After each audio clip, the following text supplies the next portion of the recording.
Hi, everybody. Good afternoon. Welcome to the Angry Thank You episode of the It's Nagelbush podcast. I'm your host. I'm Joel, and I am a motivational speaker and life coach for an organization called Fostering a Dynamic Impact, also known as FADDY. We are geared and designed to have the greatest impact possible on the largest platform possible. So today's episode, titled The Angry Thank You, is actually an episode about expectations. But the Angry Thank You is something that all of us have experienced. And I'll get right to it. So I want you to picture yourself in a situation where you're about to go into, let's say, it could be a Publix or anywhere you have to hold the door for somebody. And you hold the door being nice because that's who you are, right? And they don't say thank you. So you have a choice there, right? Most of us, myself included, do what the title of this podcast is called, and that's the angry thank you. For me, when I would hold the door open for somebody and they wouldn't say something to me, I would give them a thank you. So they heard it. So they knew that they didn't say thank you, and that pissed me off. Or you're welcome. We've all done that, right? And the point of it is that when you do that, the moment that you become that angry thank you guy or angry thank you girl, you are losing the nobility of why you opened the door in the first place, right? Because you open the door because you're a decent person, because you're kind, you're empathetic. I'm going to do something for someone else. I'm going to brighten up somebody's day, so I'll hold the door. Somebody didn't hold the door for me one day, so I'm going to teach people to do it, and I'm going to hold whatever your motivation is. You're doing it looking out for someone else. But the moment that they don't meet your expectation and respond to you and demonstrate their gratitude in a way that you expected, in comes the angry thank you. Or, you're welcome. Don't worry, I'll get that door. I'm not coming at you in a way, and I'm certainly not preaching because I'm that guy sometimes. Even still, I get annoyed when I hold the door for someone and they don't say anything to me or walk past me as if I'm supposed to be there holding the door for them. The difference now is that I practice not expressing that angry thank you because I didn't hold the door for them, right? Ultimately, I did that for me because I'm trying to be thoughtful. It's what I want to put out in the world. So holding the door, not only, I mean, it's chivalrous, whatever, but it could be for a guy or a girl or a kid. I don't care. For me, I'm trying to be decent. If I can help, I'm going to. If I can hold the door for somebody, I will. Maybe later on in their life, they'll remember that and hold the door for somebody else. Maybe not. But maybe they're going through something. And maybe while they're going through something, they were thinking about it while you open the door for them. Right? Maybe just got a freaky phone call or a freaky phone call. Maybe they just got some kind of phone call that freaked them out. Maybe it's a freaky phone call. Who knows? The point is they're distracted. And they didn't realize maybe that you held the door for them. Now, if you found out 10 minutes earlier that they heard some kind of crazy news or they were upset about something, you'd probably hold the door for them, no problem. And if they didn't say anything to them, you'd have no problem. You can't expect gratitude when you're doing something with an expectation, right? If they don't respond to me in a certain way and meet my expectations, then I'm not grateful. Eat it. You can hold the door yourself. That's not how you live a grateful life.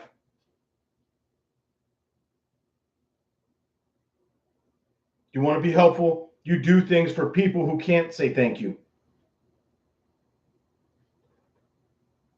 Because you don't know what people are going through, right? And you're holding the door for somebody. As frustrated as it can make you when somebody doesn't say thank you for something, when you look back on it, it's awfully not worth all the frustration. Typically, there's a book about don't sweat the small stuff. You're just holding the door for them.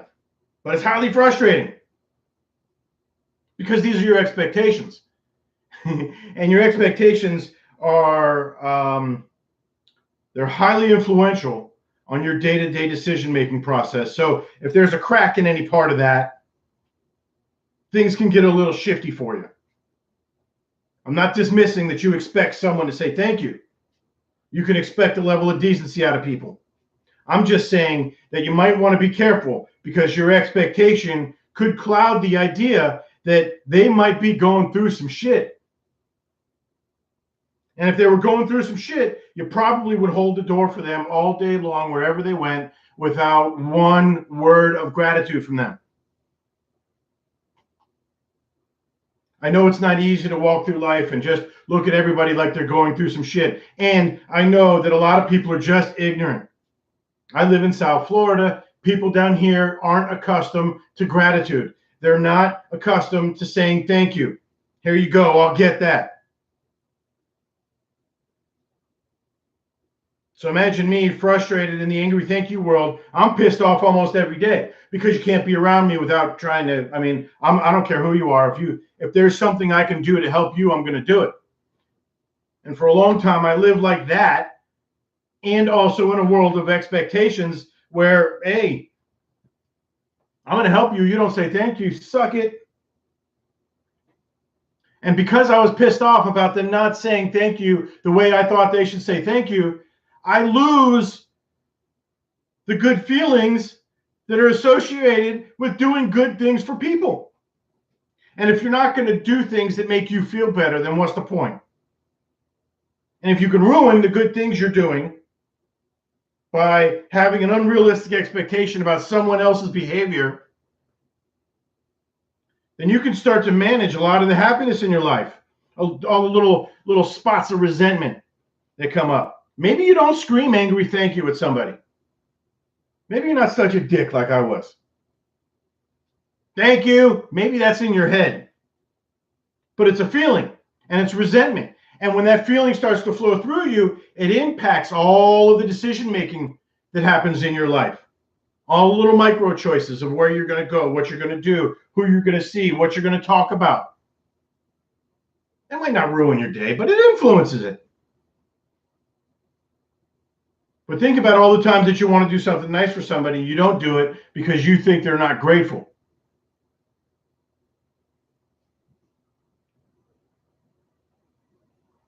People go through stuff, and the way that people respond to the things that they go through is not for you to judge.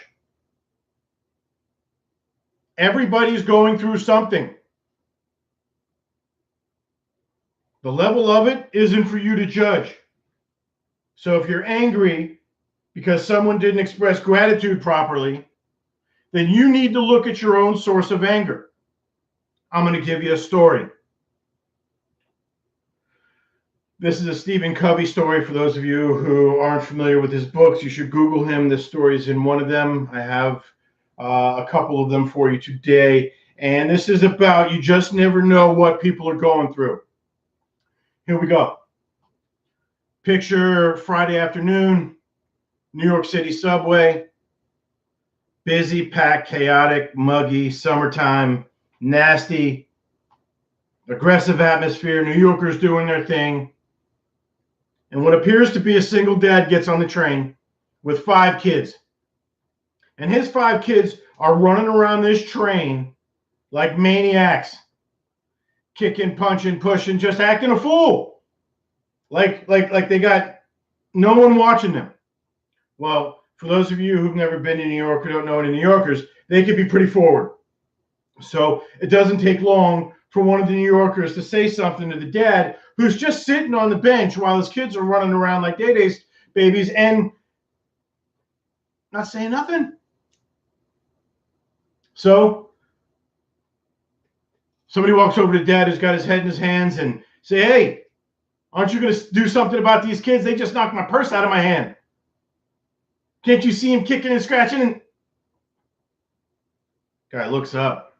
New Yorker's leaning into him. Kids are acting crazy. And the guy looks up and says, I'm sorry. Their mom just died, and I don't know how to tell them.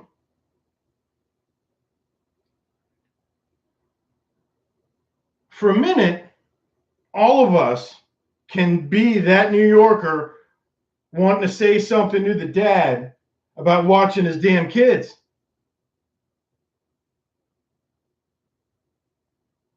But you find out that the reason he's barely paying attention to him is because he's shook. And when somebody gets shook like that, most of us would tend to be empathetic and let those kids do whatever they want.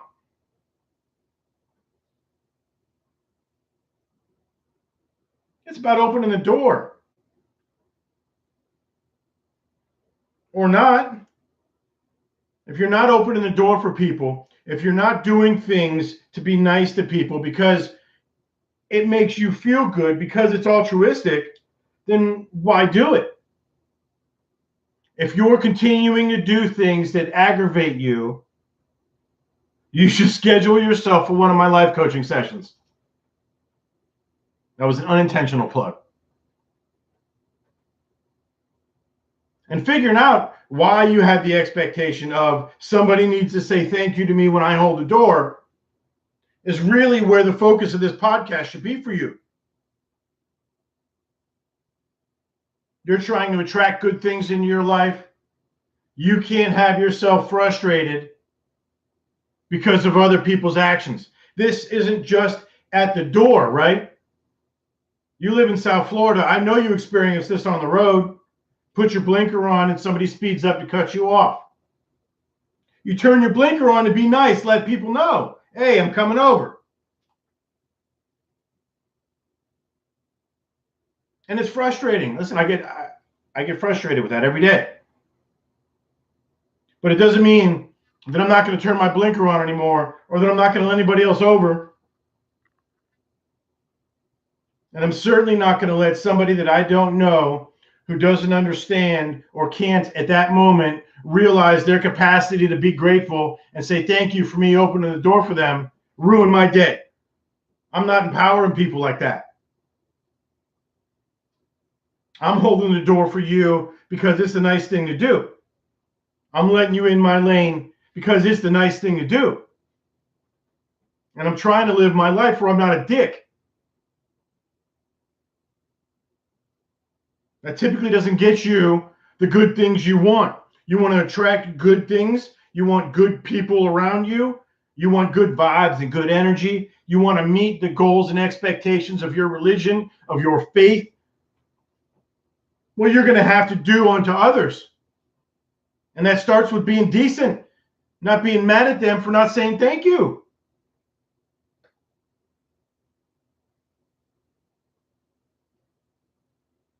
And if you're doing it so they'll say thank you, and really come on. Like, really? You open that door expecting people to say thank you? That can't be how you operate. You're going to be frustrated every time you do something good. And eventually, you'll stop being kind. Because why would you want to start to do things over and over and over that people are just shitting on you for? Now, there are certain times in your life where you cannot keep going over and over and over and doing things for people.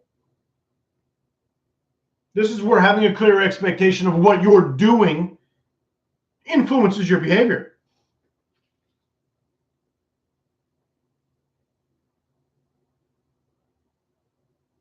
If you're doing something to be nice and you find yourself annoyed, you're probably doing it wrong. What's the quote? If you're stressing about being happy, you're doing it wrong. And the thing is that these expectations, right, at the door, this isn't just a story about the angry thank you, right? If your brain is wired, if your thought process leads you to a place where you're frustrated there, then it's likely that that same decision-making process influences the rest of your life. With your relationships, with your company, if you own an organization, it's likely the same there. If you work in an organization, it's likely the same there. For instance, if your boss doesn't value what you do or demonstrate gratitude, if you work in an organization where there's zero or a small fraction of any kind of reward and recognition problem or system, as an employee, you're going to begin to feel lost. You're going to become disengaged. Because if they're not saying thank you, they're not valuing what you did. And this is why finding your purpose in life, finding your purpose in your organization, why finding the why in your day, why are you getting out of bed is so important. Because you're doing things to satisfy those goals. Your expectations are built around satisfying your vision of where your life should be and what makes you happy.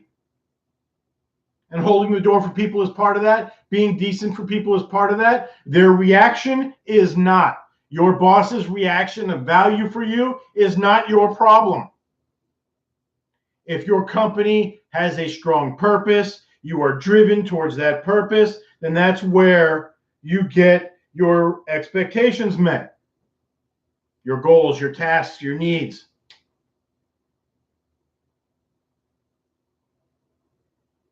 Your goal should be not to be pissed off when doing things that are nice for people when they don't meet your expectation of gratitude.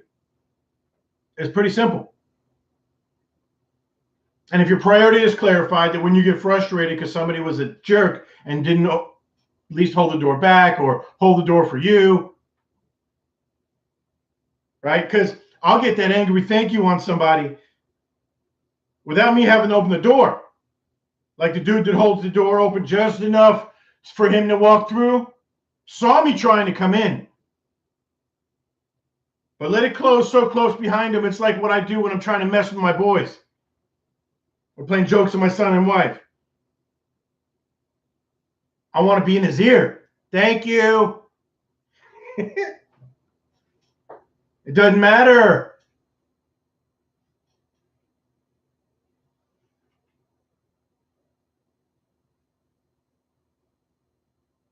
Things that upset you are cause for distress, right? And if something's pissing you off, then you need to look at why it's pissing you off. That very dynamic gives all of the things that stress you some purpose, right? And being able to find purpose in the very thread of your life, starting with how you open the door and how you react to people, is key. And these behaviors, these short little micro choices, start to influence cognitive processes, such as where your attention goes, what your decision-making process is focused on.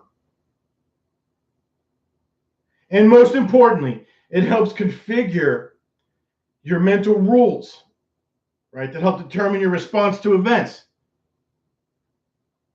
Because your brain and its reward expectation influence your daily behavior, your daily thoughts. It doesn't have to be a huge, like we're not talking about you do this, you're going to win $1 million, or you do this, you're going to be able to make your car payment. The little things like the thank you or opening the door.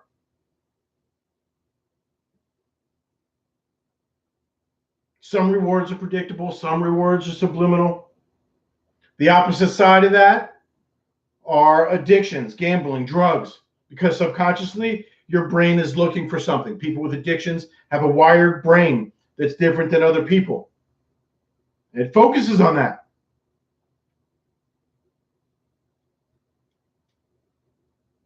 That part of it's fascinating to me.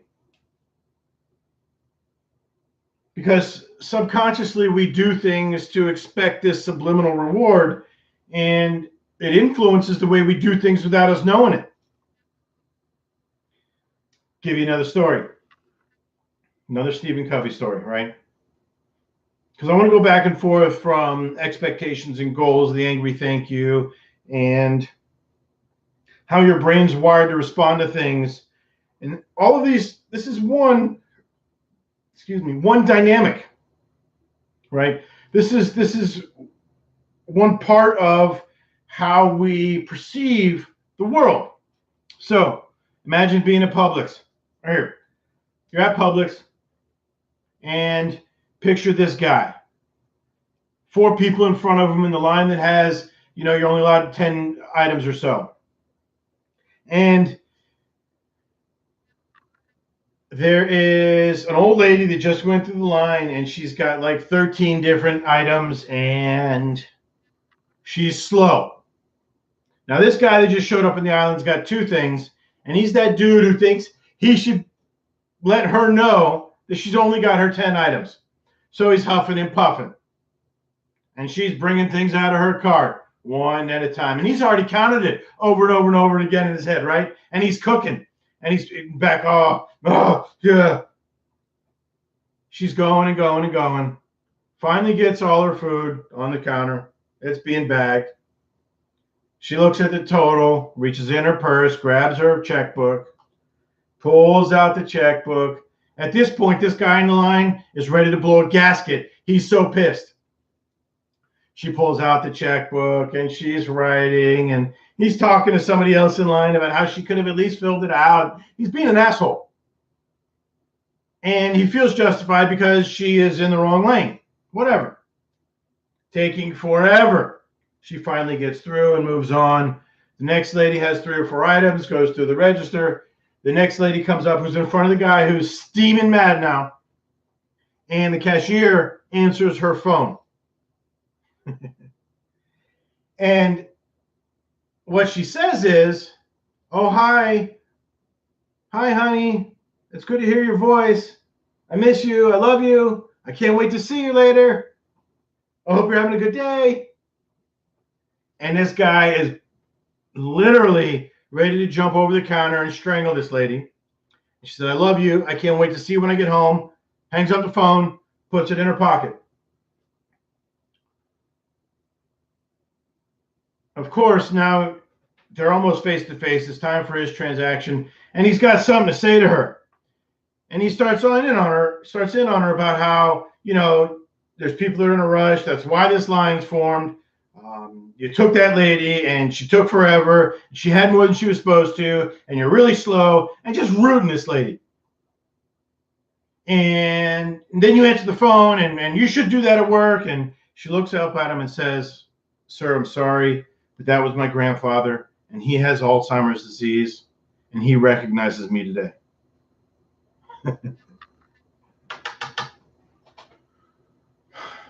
Yes, of course. The guy says nothing, gets done with the transaction and leaves. Hopefully, he stopped being a dick. The point of that story is you just never know. Wouldn't have hurt the guy to give up an extra 5 or 10 minutes for any of that.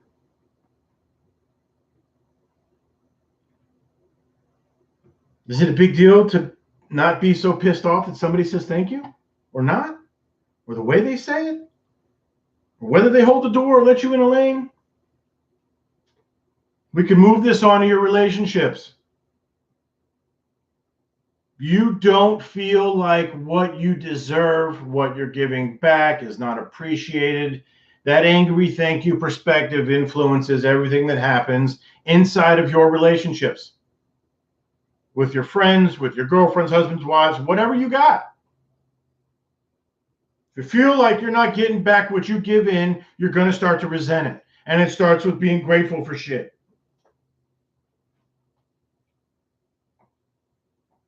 And these are the decisions you can make.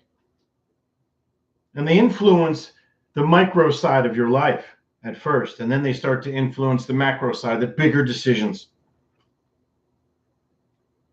Where you go, what you're going to do, and whether or not you live a life of gratitude.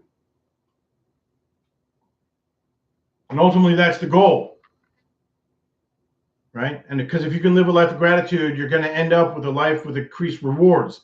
That's going to influence your thought process and where you place your attention.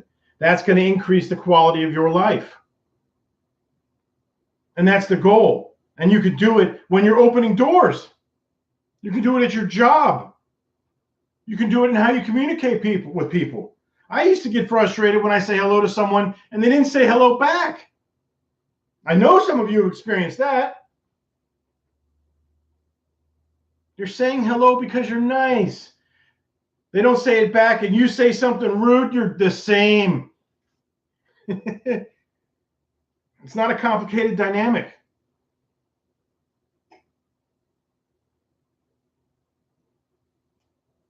But it's a fantastic way to influence your decision-making process.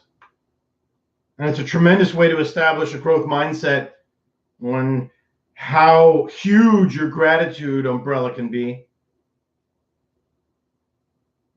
And this is also a fantastic way to reframe how you see your expectations.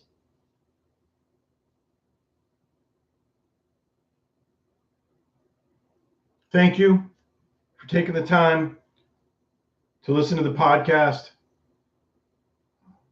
I am here to have an impact. I'm a motivational speaker. I'm a business consultant and life coach. If you have questions on how this particular thought process can influence how your organization sustains a competitive advantage, then you should call me. I can teach you how to make your people your competitive advantage. And if you want to enhance the aspects of your life that influence your decision-making process the most, we can set up one-on-one life coaching sessions. If you have questions about anything I said, reach out. donatelife8703@gmail.com. It's Nagelbush on Instagram. It's Nagelbush at Twitter. I'm on Facebook. Find me. I'm here to help. Hope you have a great weekend. Fantastic Friday. Stay grateful. And again, thank you.